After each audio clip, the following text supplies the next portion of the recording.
This week at Bungie, Guardian Games is in full swing. You've no doubt headed to the tower, visited Ava Levante, and are knee-deep in gathering laurels and medallions to represent your class. But while that event is ongoing, we do still have some other news for the world of Destiny 2. And of course, today is Thursday, May 5th, 2022, and you know what that means. It's time for this week's issue of the Bungie Weekly blog, This Week at Bungie, where we get some follow-up questions answered about that major info dump we got on the previous week's TWAB, talking about the new Airborne effectiveness stat, how it's going to affect specific exotics, and even more. If you happen to miss out on any of the Guardian Games information, maybe you haven't even had a chance to start the event yet, we do have a full video guide for it here on the channel. I'll have a link to that down in the description box below. We cover what you're going to be doing in Guardian Games, how you're going to be doing it, and some of the best laurel and medallion farms that you can engage in to maximize your gains while minimizing your time grinding. But without further ado, let's go ahead and dive on into the big stuff this week. Starting off with some real-life rewards for you Guardian Games aficionados. In a section titled Guardian Games Gift Shop, Bungie had this to say. Want to commemorate your epic domination during this year's Guardian Games? Then we have some cool opportunities through Bungie Rewards. Whether you're Team Hunter, Titan, or Warlock, you can celebrate your individual accomplishments during the Guardian Games with the opportunity to purchase a Guardian Games tankard if you light 2 platinum torches. Anyone who lights 4 platinum torches can purchase a Guardian Games medal. This is of course going to be tied to the torches that you'll light as you continue to turn in medallions at the podium. It'll be a part of a quest that you'll pick up from Ava Levante herself. And with it, the more medallions you deposit at the podium, the higher your score will get. Eventually, you're going to unlock bronze tier where you'll light a bronze torch in the tower, silver, gold, and then platinum. So doing that is going to be the way you access some of these real-life rewards. Make sure you get that done. After that, we have a section titled 9,000 Words Was Not Enough for Master Rahul, where we get even more information about some of the things that are going to be changing in Season 17, particularly around some of the new things like flinch resistance and the Airborne effectiveness stat. Here's what Bungie had to say. First up, flinch resistance. How does this work? Well, flinch resistance directly scales the angle your aim moves by when you take damage. So, if you have 60% flinch resistance and you would normally be flinched 10 degrees, you would now only be flinched 4 degrees. Kind of giving you an easy to understand version of how this stat is going to work. Next up, Bungie answers a question about one of the internal terms that they use. It's like a scalar. What is a scalar? We mentioned this a lot in last week's TWAB video. Well, when Bungie says scalar, they mean a multiplier. For example, a 0.65 times scalar on flinch would multiply flinch by 0.65 times. And then they gave us a list here of some common flinch resistance sources that are going to be working with some of those scalars. And if you want to check out more of those, of course, there's going to be a link to the TWAB in the description box below so you can get some of that deeper dived information. But next up, Bungie talks a bit more about the Airborne effectiveness stat. And in here, there are some really interesting questions that get answered. First, can an airborne effectiveness penalty take you below 0 in the stat? This is probably going to be really relevant for you hunters out there who are really dreading the incoming Stompies change. Well, the answer to that is no. Airborne effectiveness stat cannot go below 0 or above 100, and the same is going to be true of all weapon and character stats. And in most cases, there will be a linear progression from 0 to 100 in a stat. So let's say if you have less than 50 airborne effectiveness and you put on Stompies, you're not going to have a negative airborne effectiveness number for having the Stompies on. It's just going to take you down to 0 and you'll have to build your way back up from there. All right, next up, how does airborne effectiveness interact with accuracy perks? Well, technically, accuracy perks like opening shot will apply to your airborne accuracy cone as they do now, but because accuracy while airborne is generally better than it was before, you'll feel the benefits a little bit less. Next up, Bungie clarifies precision aim assist a bit. When grounded and aiming down sights, the full aim assist cone angle is used to determine whether a shot is a crit or a body shot. But when you're airborne or hip firing, by default, you only get a crit if you're aimed exactly at the head. So you get much less leeway when you're airborne or when you're hip firing. While airborne, the airborne effectiveness stat grants you some forgiveness in this, but in the form of precision aim cone. And they gave us a graphic here to help illustrate all of this. And so the first picture here is what your aim assist stat is basically going to look like for crit shots when you're grounded, when you're on the ground. Your aim assist cone is going to overlap with the head. Even if you're not aimed right at it, you'll get a crit. This is what you'll oftentimes notice in PvP, PvE, where you kind of aim for somebody's shoulder and it still counts as a headshot. As you can see in picture number 2, the circles are much smaller. This is while you're airborne, with 0 in the airborne effectiveness stat. This would be considered a body shot. Your aim assist cone overlaps the head, but the center of your reticle is not on the head, so you're going to get a body shot. Remember, when you're in the air, you don't get that extra leeway where sometimes body shots will be counted as crit shots. Alright, picture number 3, airborne with 60 in the airborne effectiveness stat. This is still going to be considered a body shot. Your aim assist cone overlaps with the head, but the precision aim cone, that's the small red circle, doesn't overlap with the head, so this would be considered a body shot. And again, if I'm reading this correctly, the outer blue circle, the big blue circle, is your aim assist cone, while the little red circle in the middle is where your shot actually went. Alright, and then in picture number 4, this is while you're airborne with 60 stat. This one's going to be considered a crit. Your aim assist cone is going to be overlapping with the head here, while your precision aim cone also overlaps a little bit with the head, so the game would consider that to be a crit shot. I know all of this seems a bit like gibberish. You can definitely go and check it out in the TWAB to get a deeper understanding of it. But basically what Bungie is saying here is while you're on the ground, you have much more forgiveness when it comes to getting crits while even shooting at parts of the body. Whereas in the air, you're really going to have to aim for somebody's head if you want to get that crit shot.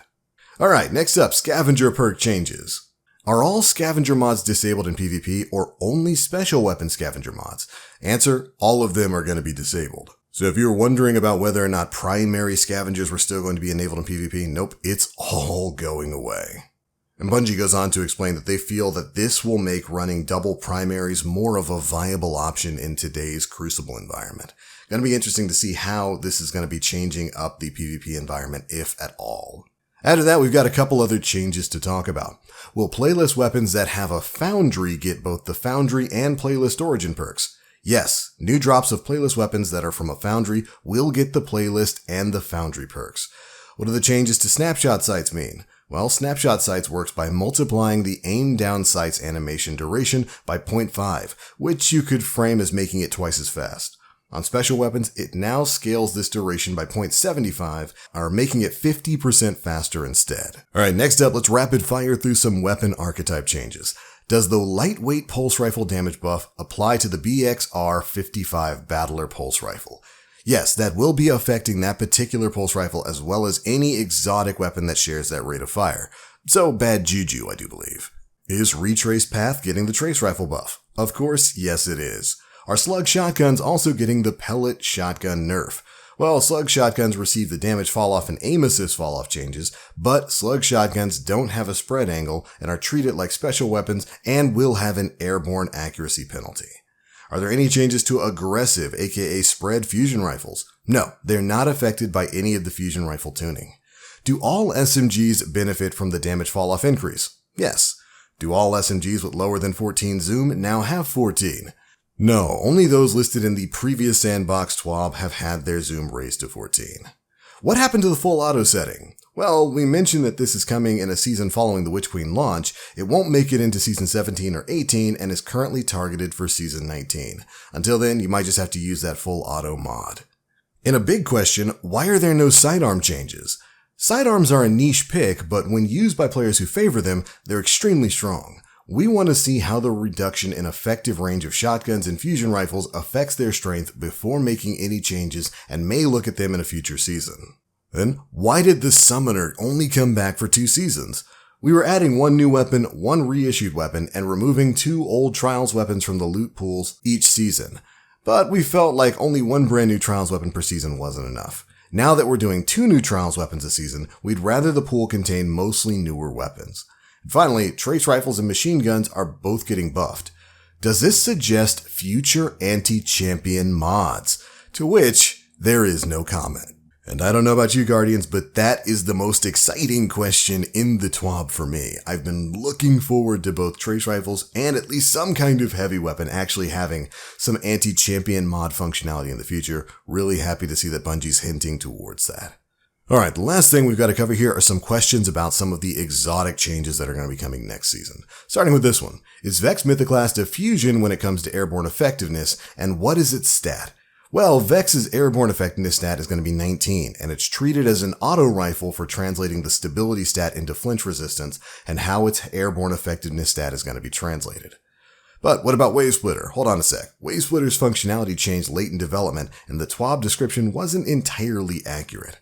Well, Wave Splitter's variable damage when firing was not removed. This weapon's damage behaves identically to how it did before this release, i.e. it changes while firing. Changes to orb max charge time are still going to be accurate, and it does suppress while in the orb-derived high power state. Next up, is Risk Runner staying at 13 zoom? What about Osteostriga? Yes to Risk Runner, and Osteostriga has a unique setup for damage and aim assist falloff that is less affected by its zoom stat. But no, its zoom isn't changing. Is Lumina included in the damage buff reduction? Unfortunately, yes. Lumina's Noble Rounds and Boots of the Assembler Seekers now also grant 15% in PvP, down from 20%, but the original value of a 35% damage buff in PvE is unchanged, so this is just a PvP change. This damage buff was also used by Sun Warrior, which is part of why Lorelei Splendor Helm is so strong. Next up, is Le Monarch affected by Necrotic Grip? As you guys know, next season Le Monarch is having its burn changed to a poison type, and people were wondering about the possibility of it working with the Necrotic Grips. Well, Le Monarch is not a weapon of sorrow and is not going to become one. The only weapons that count as weapons of sorrow currently in the game are Thorn and Osteostriga, so it looks like that's going to be a no on the dual functionality there. Does Lorentz Driver's change also apply to Arbalest? No, but they'll be looking at both of those again in the future. Are Devil's Ruin and Fighting Lion being monitored for being unique for their own ammo economy while dancing the primary special line? Bungie expects both of those weapons to be stronger in Season 17's sandbox, but not so strong that they'll dominate, although they do stand ready to make adjustments if they become problem weapons. Alright, and finally, how does the Eyes of Tomorrow buff work? Well, it's a straight up 1.3 times damage scaler on the current damage values against bosses and champions. Note, the Adaptive Ordnance perk does not expire, so you can potentially get a bunch of Eyes of Tomorrow kills, pick up some more heavy ammo, and then go into a boss fight with that damage buff active. And just to clarify how this works a little more, every legendary weapon type and every exotic weapon can have its own custom scaler against each tier of enemy. For example, you of course minor, major, champion, mini-boss, boss, and vehicle, which they touch occasionally if needed. And damage values versus players are the base numbers in almost all cases. They typically scale the damage up or down in PvP as needed. Alright, that's pretty much it for the biggest bits of information in the TWAB this week. Bungie definitely clarified a few big questions there, and I'm glad that they did. The last bit of information is, of course, we talked a bit about a Trials of Osiris poll. Bungie was basically going to let the community pick the next map.